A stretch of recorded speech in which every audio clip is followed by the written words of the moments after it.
نون میم راشد، جن کا اصل نام نظر محمد راشد تھا، 1910 میں پیدا ہوئے اور 1975 میں ان کی وفات ہوئی۔ ایک بھرپور زندگی گزاری، شعری مجموعے 4 شعری مجموعے ان کے شائع ہوئے۔ انہوں نے ریڈیو میں بھی ملازمت کی، اخبار میں بھی کی۔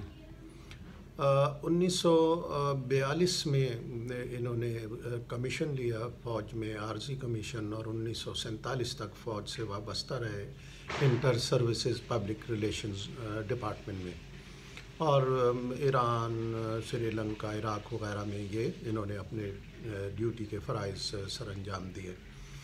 پارٹیشن کے بعد پاکستان میں ہی رہے، کیونکہ پیدائش ان کی ادھر ہی ہوئی تھی۔ اپنی زندگی میں انہیں یونائٹڈ نیشنز میں نوکری مل گئی اور یہ وہاں چلے گئے۔ بیوی ان کی اطالوی تھی۔ ان سے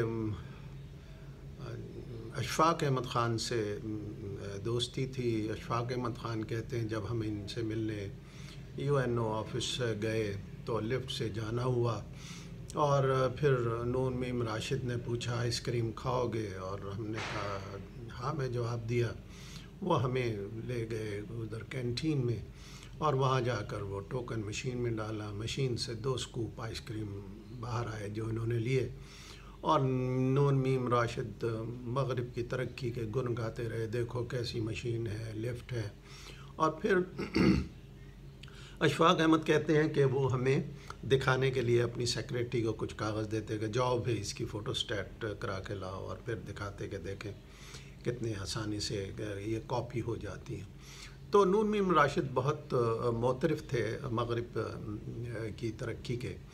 پھر وہ یہ بھی کہتے تھے کہ اشفاق احمد نے کہا کہ یہ دیکھیں کس طرح جو لاش ہے اس کو لمحوں میں جلا کے خاکستر کر دیتے ہیں، پہلے تو لکڑیاں جلانی پڑتی تھیں، اور نون میم راشد اس سے بہت متاثر تھے۔ اب کرنا خدا کا یہ ہوا کہ نون میم راشد کی انتقال ہو گیا، انگلینڈ میں غالباً انتقال ہوا ان کا۔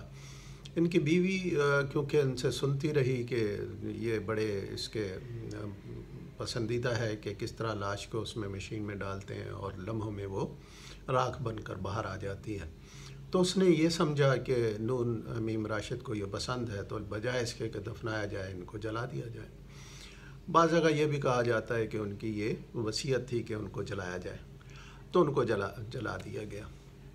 اب یہاں جو میں بات کرنا چاہتا ہوں، کیونکہ نون میم راشد زندگی بھر مغرب کے دلدادہ رہے اور اس مشین کی تعریف کرتے رہے جس میں مردہ جسم جاتا ہے اور راکھ بن کر آ جاتا ہے، تو لہٰذا وہ سوچ جو ان کے ذہن میں تھی وہ آخر کار ان پر منطبق ہو گئی، اور ان کی لاش کو بھی اسی طرح جلا دیا گیا۔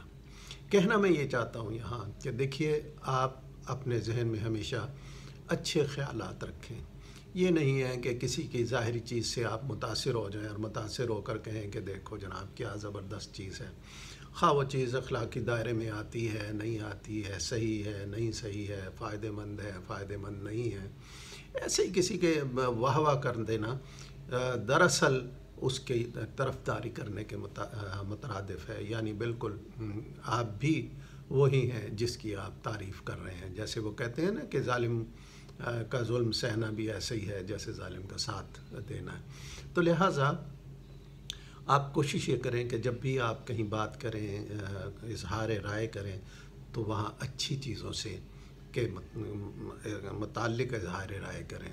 ایسا نہ ہو کہ کوئی اظہار رائے بعد میں آپ کی زندگی کا ایک لازمی حصہ بن جائے، اور جیسے نون میم راشد کا ہوا۔